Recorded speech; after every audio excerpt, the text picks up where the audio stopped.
আসসালামু আলাইকুম প্রিয় শিক্ষার্থীবৃন্দ। আজকের টপিকস হচ্ছে রচনা। বিদ্যালয় দূষণমুক্ত রাখতে আমার করণীয়। বিদ্যালয় দূষণমুক্ত রাখতে আমার করণীয়। ভূমিকা। বিদ্যা শিক্ষার কেন্দ্র হলো বিদ্যালয়। আমরা বিদ্যালয়ে শিক্ষা লাভ করি। আমার বিদ্যালয় আমার দ্বিতীয় পরিবার। বিদ্যালয়কে দূষণমুক্ত রাখা আমার অন্যতম দায়িত্ব ও কর্তব্য। আমার বিদ্যালয়ের অবস্থান।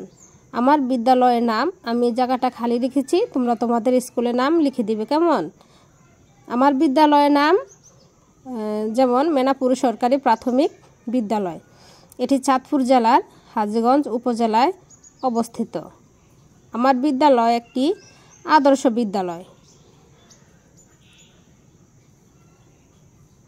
তারপর হচ্ছে আমার বিদ্যালয়ের বর্ণনা।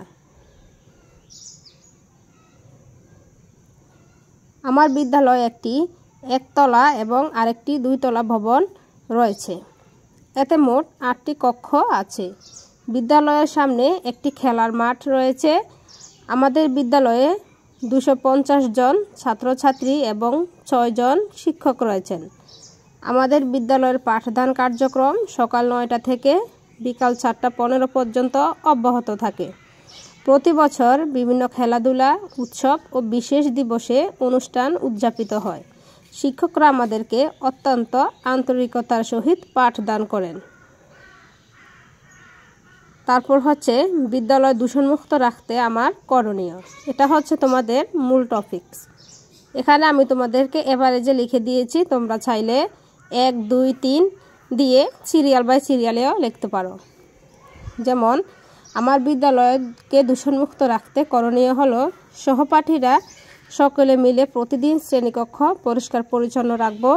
বিদ্যালয়ের আশেপাশের অর্থাৎ চারপাশের আঙ্গিনা পরিষ্কার পরিচ্ছন্ন রাখব। যেখানে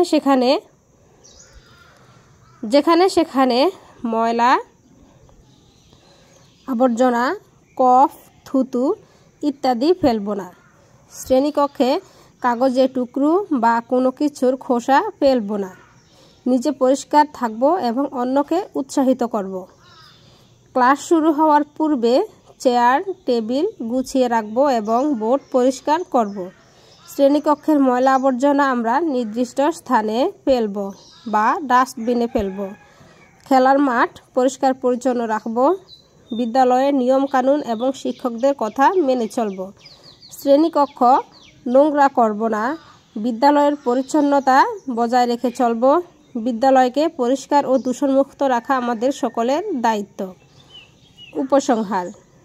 বিদ্যালয়ে লেখাপড়া করে আমরা উপযুক্ত এবং সৎ মানুষ হিসেবে গড়ে উঠি। তাই আমাদের উচিত বিদ্যালয়কে দূষণমুক্ত ও পরিষ্কার পরিচ্ছন্ন রাখা। আমার বিদ্যালয় আমার কাছে সেরা ও আদর্শ স্কুল। এই বিদ্যালয়ে লেখাপড়া করে আমি অত্যন্ত আনন্দিত বা গর্বিত লিখতে পারো। তো বন্ধুরা, এই ছিল আমার আজকের রচনা। বিদ্যালয় দূষণমুক্ত রাখতে আমার করণীয়। রচনাটি যদি তোমাদের ভালো লেগে থাকে অবশ্যই আমার চ্যানেলটিকে সাবস্ক্রাইব করে আমার সঙ্গে থাকবে। আল্লাহ হাফেজ।